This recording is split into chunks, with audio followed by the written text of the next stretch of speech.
레위기 25장. 주님께서 시내산에서 모세에게 말씀하셨다. 너는 이스라엘 자손에게 말하여라. 그들에게 다음과 같이 일러라. 내가 너희에게 주기로 한 그 땅으로 너희가 들어가면 나 주가 쉴 때에 땅도 쉬게 하여야 한다. 6해 동안은 너희가 너희 밭에 씨를 뿌려라. 6해 동안은 너희가 포도원을 가꾸어 그 소출을 거두어라.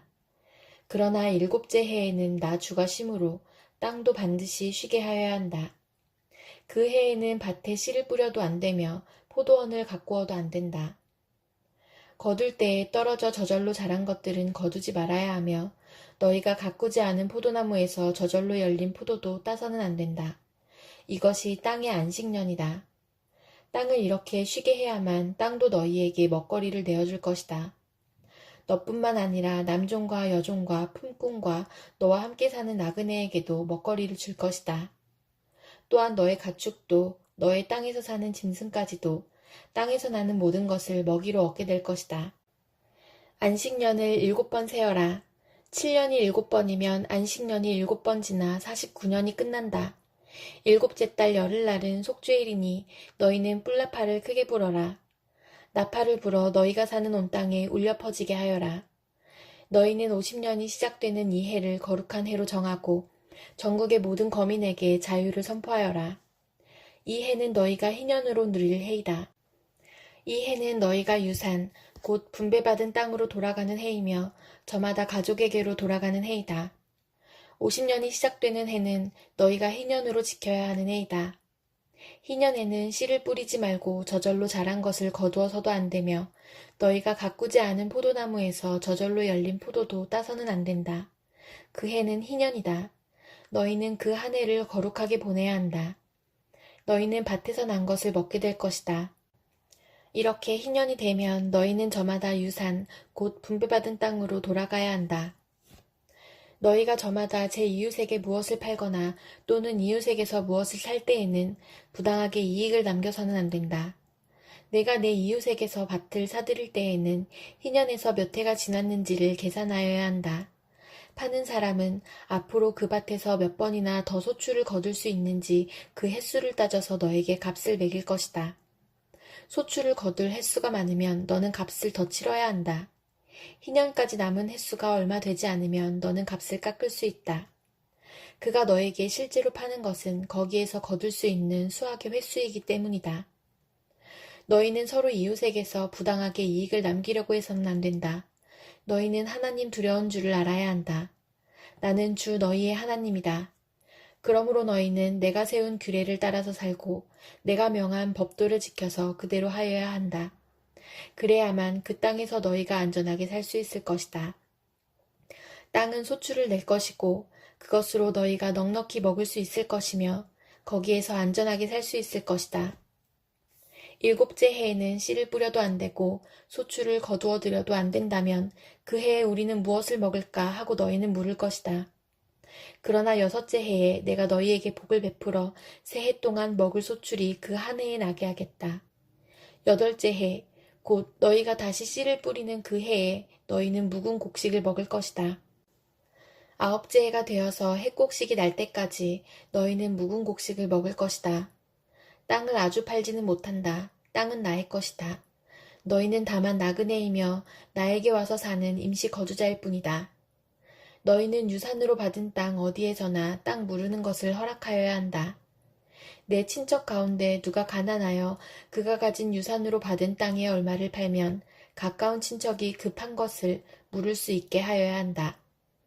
그것을 물을 친척이 없으면 형편이 좋아져서 판 것을 되돌려 살 힘이 생길 때까지 기다려야 한다. 판 땅을 되돌려 살 때에는 그 땅을 산 사람이 그 땅을 이용한 횟수를 계산하여 거기에 해당하는 값을 빼고 그 나머지를 산 사람에게 치르면 된다. 그렇게 하고 나면 땅을 판 그 사람이 자기가 유산으로 받은 그 땅을 다시 차지한다.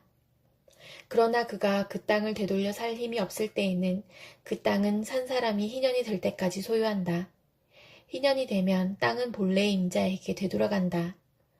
땅을 판 사람은 그때에 가서야 유산, 곧 분배받은 그 땅을 다시 차지할 수 있다. 성곽 안에 있는 집을 팔았을 때에는 한 해 안에는 언제든지 되돌려 살 수 있다. 집을 판 사람은 한 해 동안은 그것을 물을 수 있는 권리가 있다.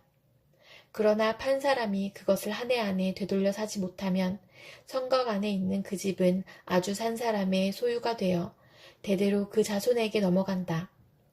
희년이 되어도 본래의 집 임자에게 돌아가지 않는다. 그러나 성곽이 없는 마을에 지은 집은 그것들을 토지와 같이 여겨 판 사람이 언제든지 물을 수 있고 되돌려 살 힘이 없을 때에는 희년이 될 때까지 기다렸다가 본래의 임자가 그것을 다시 차지한다. 그러나 레위 사람의 성읍, 곧 그들이 유산으로 받은 성읍 안에 있는 집은 그렇지 않다. 레위 사람은 성읍 안에 있는 집을 팔았어도 언제든지 그것을 다시 물을 수 있다. 그가 무르지 않으면 성읍 안에 있는 그 팔린 집은 희년이 되면 본래의 임자에게 되돌아간다. 레위 사람의 성읍 안에 있는 집은 이스라엘 자손이 레위 사람의 유산으로 준 것이기 때문이다. 레위 사람의 성읍에 딸린 땅도 또한 영원히 레위 사람의 유산이기 때문에 팔 수 없다. 너희 동족 가운데 아주 가난해서 도저히 자기 힘만으로는 살아갈 수 없는 사람이 너희의 곁에 살면 너희는 그를 돌보아 주어야 한다. 너희는 그를 나그네나 임시 거주자처럼 너희와 함께 살도록 하여야 한다. 그에게는 이자를 받아도 안 되고 어떤 이익을 남기려고 해서도 안 된다. 너희가 하나님 두려운 줄을 안다면 너희의 동족을 너희의 곁에 데리고 함께 살아야 한다. 너희는 그런 사람에게 이자를 받을 목적으로 돈을 꾸어주거나 이익을 볼셈으로 먹거리를 꾸어주어서는 안 된다. 나는 너희의 하나님이 되려고 너희에게 가나안 땅을 주고 너희를 이집트 땅에서 이끌어낸 주 너희의 하나님이다. 너희 곁에 사는 동족 가운데서 누군가가 가난하게 되어서 너희에게 종으로 팔려왔어도 너희는 그를 종부리듯 해서는 안 된다. 너희는 그를 품꾼이나 임시 거주자처럼 너희의 곁에서 살도록 하여야 한다. 너희는 희년이 될 때까지만 그에게 일을 시키다가 희년이 되면 그가 자식들과 함께 너희를 떠나 자기 가족이 있는 조상에게서 받은 유산의 땅으로 돌아가도록 하여야 한다. 그들은 내가 이집트 땅에서 이끌어낸 나의 품꾼이므로 너희가 그들을 종으로 팔 수 없다. 너희는 그를 고되게 부려서도 안 된다. 모름지기 너희는 하나님 두려운 줄을 알아야 한다. 너희가 남종이나 여종을 두려면 너희의 주변에 있는 여러 나라에서 남종이나 여종을 사들일 수 있다.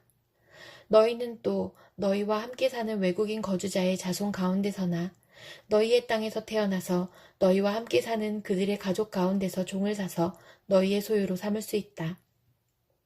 너희는 또 그 종들을 너희의 자손에게 영원한 유산으로 물려줄 수도 있다. 바로 이들은 너희가 종으로 부려도 된다. 그러나 너희의 동포 이스라엘 자손들끼리 서로 고되게 부려서는 안 된다. 너희와 함께 사는 나그네 신세된 외국 사람이나 임시 거주자 가운데는 부자로 사는 사람이 있는데 마침 그 이웃에 너희의 동족이 살고 있다가 가난하게 되어서 그 외국 사람에게나 너희와 같이 사는 임시 거주자에게나 그 가족 가운데 누구에게 종으로 팔렸다고 하자. 종으로 팔려간 다음이라 하더라도 그는 종으로 팔릴 때에 받은 값을 되돌려주고 풀려날 권리가 있다. 그의 친척 가운데 누군가가 값을 대신 치르고 그를 데려올 수 있으며 삼촌이나 사촌이 그를 데리고 나올 수도 있고 그의 가문에 속한 살부치가 그를 데리고 나올 수도 있다. 그 사람이 넉넉하게 된 뒤에 스스로 그 값을 치르고 나올 수도 있다. 그 경우에 그는 종으로 팔렸던 그 해로부터 희년이 될 해까지의 횟수를 자기가 산 사람과 함께 계산하여 그 횟수에 따라 돌려줄 값을 정하여야 한다.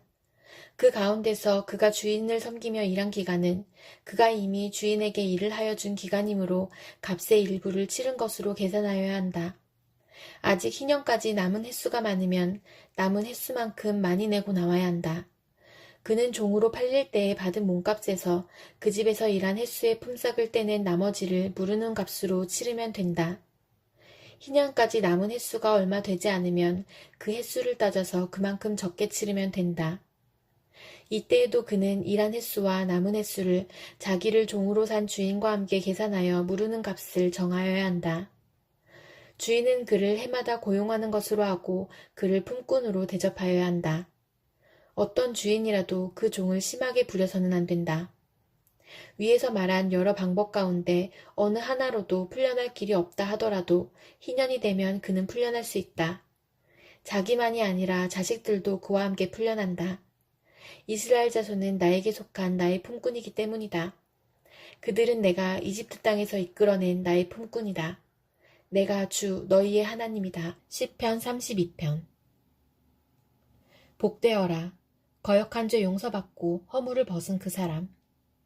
주님께서 죄 없는 자로 여겨주시는 그 사람. 마음에 속임수가 없는 그 사람.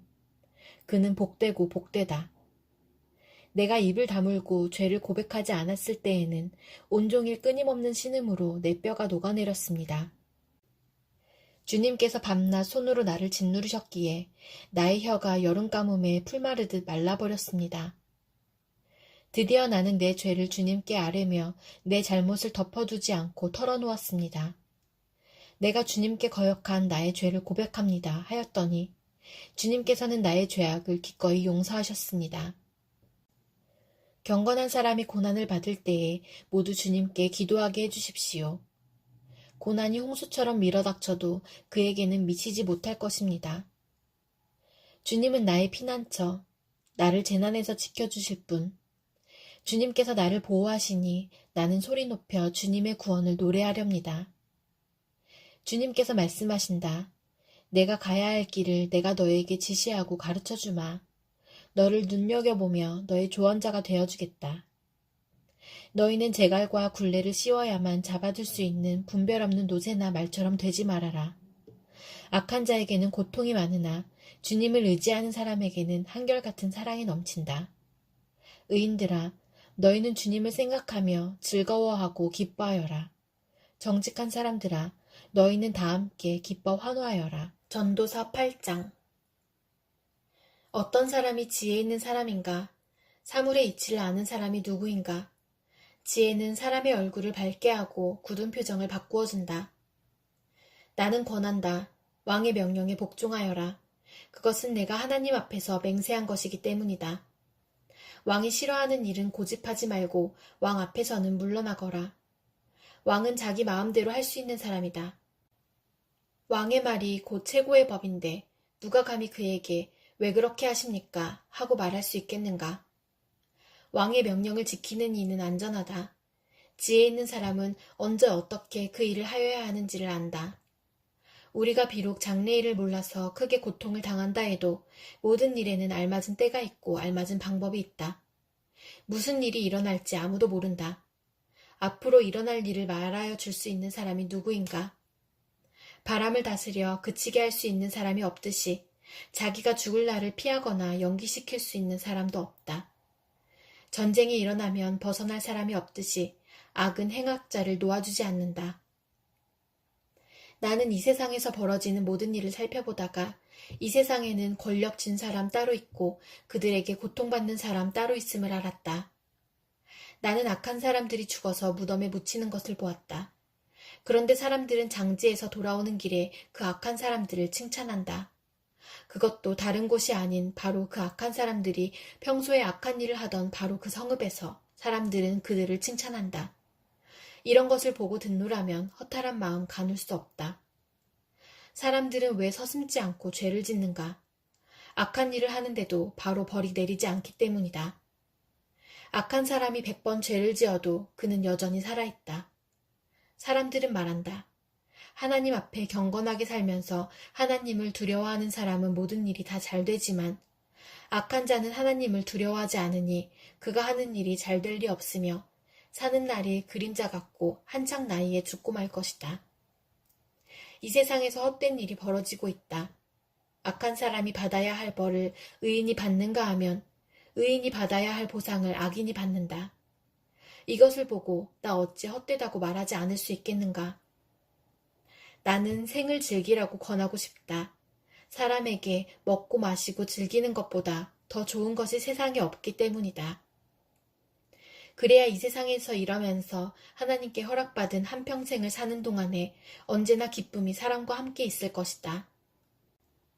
내가 마음을 다하여 지혜가 무엇인지를 알고자 하였을 때에 그리고 땅 위에서 밤낮 쉬지도 않고 수고하는 사람의 수고를 살펴보았을 때에 하나님이 하시는 모든 일을 두고서 나는 깨달은 바가 있다. 그것은 아무도 이 세상에서 이루어지는 일을 이해할 수는 없다는 것이다. 그 뜻을 찾아보려고 아무리 애를 써도 사람은 그 뜻을 찾지 못한다. 혹 지혜 있는 사람이 안다고 주장할지도 모르지만 그 사람도 정말 그 뜻을 알 수는 없는 것이다. 디모데후서 4장. 나는 하나님 앞과 산 사람과 죽은 사람을 심판하실 그리스도 예수 앞에서 그분의 나타나심과 그분의 나라를 두고 엄숙히 명령합니다. 그대는 말씀을 선포하십시오. 기회가 좋든지 나쁘든지 꾸준하게 힘쓰십시오. 끝까지 참고 가르치면서 책망하고 경계하고 권면하십시오. 때가 이르면 사람들이 건전한 교훈을 받으려 하지 않고 귀를 즐겁게 하는 말을 들으려고 자기네 욕심에 맞추어 스승을 모아들일 것입니다. 그들은 진리를 듣지 않고 꾸민 이야기에 귀를 기울일 것입니다. 그러나 그대는 모든 일에 정신을 차려서 고난을 참으며 전도자의 일을 하며 그대의 직무를 완수하십시오. 나는 이미 부어드리는 제물로 피를 흘릴 때가 되었고 세상을 떠날 때가 되었습니다. 나는 선한 싸움을 다 싸우고 달려갈 길을 마치고 믿음을 지켰습니다. 이제는 나를 위하여 의의 면류관이 마련되어 있으므로 의로운 재판장이신 주님께서 그날에 그것을 나에게 주실 것이며 나에게만이 아니라 주님께서 나타나시기를 사모하는 모든 사람에게도 주실 것입니다. 그대는 속히 나에게로 오십시오. 데마는 이 세상을 사랑해서 나를 버리고 데살로니가로 가고 그레스게는 갈라디아로 가고 디도는 달마디아로 가고 누가만 나와 함께 있습니다. 그대가 올 때에 마가를 데리고 오십시오. 그 사람은 나의 일에 요긴한 사람입니다. 나는 두기고를 에베소로 보냈습니다. 그대가 올 때에 내가 드로아에 있는 가보의 집에 두고 온 외투를 가져오고 또 책들은 특히 양피지에 쓴 것들을 가져오십시오. 구리세공 알렉산더가 나에게 해를 많이 입혔습니다. 주님께서 그의 행위대로 그에게 갚으실 것입니다. 그대도 경계하십시오. 그가 우리 말에 몹시 반대하였습니다. 내가 처음 나를 변론할 때에 내 편에 서서 나를 도와준 사람은 한 사람도 없습니다. 모두 나를 버리고 떠났습니다. 그러나 그들에게 허물이 돌아가지 않기를 빕니다. 주님께서 내 곁에 서셔서 나에게 힘을 주셨습니다. 그것은 나를 통하여 전도의 말씀이 완전히 전파되게 하시고 모든 이방 사람이 그것을 들을 수 있게 하시려는 것입니다. 주님께서 나를 사자의 입에서 건져내셨습니다. 주님께서 나를 모든 악한 일에서 건져내시고 또 구원하셔서 그분의 하늘나라에 들어가게 해주실 것입니다. 그분께 영광이 영원 무궁하도록 있기를 빕니다. 아멘. 브리스가와 아굴라와 오네시보로의 집에 문안해 주십시오. 에라스도는 고린도에 머물러 있고 드로비모는 앓고 있으므로 밀레도에 남겨두었습니다. 그대는 겨울이 되기 전에 서둘러 오십시오. 우블로와 부데와 리노와 글라우디아와 모든 신도가 그대에게 문안합니다. 주님께서 그대의 영과 함께 하시기를 빌며 주님의 은혜가 여러분과 함께 있기를 빕니다.